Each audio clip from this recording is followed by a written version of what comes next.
Saya Willy Setiawan dengan nomor induk mahasiswa 28921 50008, mata kuliah PPKN. Saya dari Prodi Manajemen Reguler Plus. Dosen pengampunya Bu Fitra Mulyanti, SPD, MM. Di sini saya akan memenuhi tugas UAS berupa performance test. Saya akan menjelaskan materi wawasan Nusantara. Pengertian wawasan Nusantara. Wawasan Nusantara adalah cara pandang dan sikap bangsa Indonesia mengenai diri dan bentuk geografinya berdasarkan Pancasila UUD 1945. Dalam pelaksanaannya, wawasan Nusantara mengutamakan kesatuan wilayah dan menghargai kebinekaan untuk mencapai tujuan nasional. Nilai-nilai Pancasila mendasari pengembangan wawasan nasional. Nilai-nilai tersebut adalah: 1. Penerapan hak asasi manusia atau HAM, seperti memberi kesempatan menjalankan ibadah sesuai dengan agama masing-masing. Yang kedua, mengutamakan kepentingan masyarakat daripada individu dan golongan. Yang ketiga, pengambilan keputusan berdasarkan musyawarah atau mufakat. Secara umum, pengertian wawasan Nusantara adalah cara pandang dan sikap bangsa Indonesia mengenai diri dan bentuk geografinya berdasarkan Pancasila dan Undang-Undang Dasar 1945. Dalam pelaksanaannya, wawasan Nusantara mengutamakan kesatuan wilayah dan menghargai kebinekaan untuk mencapai tujuan nasional. Tujuan wawasan Nusantara ada dua. Tujuan nasional dapat dilihat dalam pembukuan Undang-Undang Dasar 1945. Dijelaskan bahwa tujuan kemerdekaan Indonesia adalah untuk melindungi segenap bangsa Indonesia dan seluruh tumpah darah Indonesia, dan untuk mewujudkan kesejahteraan umum, mencerdaskan kehidupan bangsa, dan ikut melaksanakan ketertiban dunia yang berdasarkan kemerdekaan, perdamaian abadi, dan keadilan sosial. Yang kedua, tujuan yang ke dalam adalah mewujudkan kesatuan segenap aspek kehidupan baik alamiah maupun sosial. Maka dapat disimpulkan bahwa tujuan bangsa Indonesia adalah menjunjung tinggi kepentingan nasional serta kepentingan kawasan untuk menyelenggarakan dan membina kesejahteraan, kedamaian, dan budi luhur serta martabat manusia di seluruh dunia. Landasan wawasan Nusantara. Landasan wawasan Nusantara dalam paradigma nasional dapat dilihat dari stratifikasinya sebagai berikut. Yang A, landasan idil, yang B, landasan konstitusional, yang C, landasan visional, yang D, landasan operasional, yang E, landasan konsepsional. Fungsi wawasan Nusantara. Yang pertama, wawasan Nusantara sebagai wawasan pembangunan mempunyai cakupan kesatuan politik, kesatuan ekonomi, kesatuan sosial dan ekonomi, kesatuan sosial dan politik, dan kesatuan pertahanan dan keamanan. Yang B, wawasan Nusantara sebagai wawasan pertahanan dan keamanan negara merupakan pandangan geopolitik Indonesia dalam lingkup tanah air Indonesia sebagai satu kesatuan yang meliputi seluruh wilayah dan segenap kekuatan negara.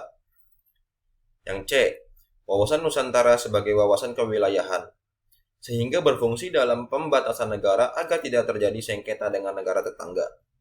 Yang D, wawasan Nusantara sebagai konsepsi ketahanan nasional, yaitu wawasan Nusantara dijadikan konsep dalam pembangunan nasional, pertahanan keamanan, dan kewilayahan. Paham-paham wawasan Nusantara. Paham-paham kekuasaan dibagi menjadi 6 paham, yaitu A. Paham Machiavelli lebih cenderung mengharapkan kekuasaan yang otoriter. B. Paham Kaisar Napoleon menegaskan bahwa kekuatan politik harus didukung oleh kekuatan ekonomi. Ingat bahwa jatuhnya pemerintah Orde Baru akibat ekonomi. Paham Jenderal Clausewitz karena Clausewitz seorang tentara, tidak heran bahwa dalilnya tidak lepas dari perang. Yang D, paham Furbeck dan Hegel. Teori Furbeck dan Hegel melahirkan paham liberalisme. Yang E, paham Lenin. Paham Lenin melahirkan komunisme. Yang F, paham Lucian dan Sidney karena politik dianggap kotor, maka kedua tokoh tersebut menghendaki agar berpolitik itu harus santun dan berbudaya. Teori geopolitik. Secara harfiah geopolitik adalah geo berasal dari geografi dan politik artinya pemerintahan. Jadi geopolitik artinya cara penyelenggaraan suatu pemerintah yang disesuaikan atau ditentukan oleh kondisi atau konfigurasi geografinya. Contoh, NKRI memilih negara kesatuan karena kondisi atau konfigurasi geografinya berupa negara kepulauan. Yang A. Pandangan atau ajaran Friedrich Ratzel dan Rudolf Gehlen. Kedua tokoh ini mengibaratkan negara itu adalah makhluk hidup. Oleh karena negara itu dianalogikan sebagai makhluk hidup, maka kalau negara itu sudah tidak lagi mempunyai ruang hidup, dihalalkan mencari bahkan kenyataannya mencuri ruang hidup yang baru berupa negara orang atau bangsa lain. Inilah cikal bakal timbulnya penjajahan di muka bumi ini. Wawasan nasional Indonesia. A. Falsafah Pancasila. Nilai-nilai Pancasila mendasari pengembangan wawasan nasional. Yang B. Aspek kewilayahan Nusantara. Pengaruh geografi merupakan suatu fenomena yang perlu diperhitungkan karena Indonesia kaya akan aneka sumber daya alam dan suku bangsa. C. Aspek sosial dan budaya. Indonesia terdiri atas ratusan suku bangsa yang masing-masing memiliki adat istiadat, bahasa, agama, dan kepercayaan yang berbeda-beda. Sehingga tata kehidupan nasional yang berhubungan dengan interaksi antar golongan mengandung potensi konflik yang besar. Mengenai berbagai macam ragam budaya. Yang D. Aspek sejarah. Indonesia memiliki pengalaman sejarah yang tidak menghendaki terulangnya perpecahan dalam lingkungan bangsa dan negara Indonesia. Kemudian materi selanjutnya. Unsur dasar wawasan Nusantara dibagi menjadi 3 unsur. Yang pertama, wujud wilayah. Batas ruang lingkup wilayah Nusantara ditentukan oleh lautan yang di dalamnya terdapat gugusan ribuan pulau yang saling dihubungkan oleh perairan. Oleh karena itu, Nusantara dibatasi oleh lautan dan daratan serta dihubungkan oleh perairan di dalamnya. Setelah bernegara dalam Negara Kesatuan Republik Indonesia, bangsa Indonesia memiliki organisasi kenegaraan yang merupakan wadah berbagi kegiatan kenegaraan dalam wujud suprastruktur politik. Sementara itu, wadah dalam kehidupan bermasyarakat adalah lembaga dalam wujud infrastruktur politik.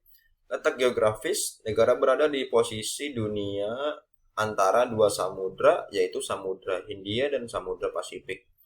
Dan antara 2 benua, yaitu benua Asia dan benua Australia. 2. Tata inti organisasi. Bagi Indonesia, tata inti organisasi adalah negara didasarkan pada Undang-Undang Dasar 1945 yang menyangkut bentuk dan kedaulatan negara, kekuasaan pemerintah, dan sistem perwakilan. Negara Indonesia adalah negara kesatuan yang berbentuk republik, kedaulatan di tangan rakyat yang dilaksanakan sepenuhnya oleh Majelis Permusyawaratan Rakyat. Sistem pemerintahan menganut sistem presidensial. Presiden memegang kekuasaan berdasarkan Undang-Undang Dasar 1445. Indonesia adalah negara hukum, bukan negara kekuasaan. Yang ketiga, tata kelengkapan organisasi. Wujud tata kelengkapan organisasi adalah kesadaran politik dan kesadaran bernegara yang harus dimiliki oleh seluruh rakyat yang mencakup partai politik, golongan dan organisasi masyarakat, kalangan pers, seluruh aparatur negara, yang dapat diwujudkan demokrasi secara konstitusional berdasarkan Undang-Undang Dasar 1945 dan secara ideal berdasarkan dasar filsafat Pancasila. Asas wawasan Nusantara. Asas wawasan Nusantara merupakan ketentuan-ketentuan atau kaidah-kaidah dasar yang harus dipatuhi, ditaati, dipelihara, dan diciptakan demi tetap taat dan setia komponen pembentuk bangsa Indonesia terhadap kesepakatan bersama. Asas wawasan Nusantara terdiri dari 1. Kepentingan atau tujuan yang sama, 2. Keadilan, 3. Kejujuran, 4. Solidaritas, 5. Kerjasama, 6. Kesetiaan terhadap kesepakatan. Sekian hasil presentasi wawasan Nusantara.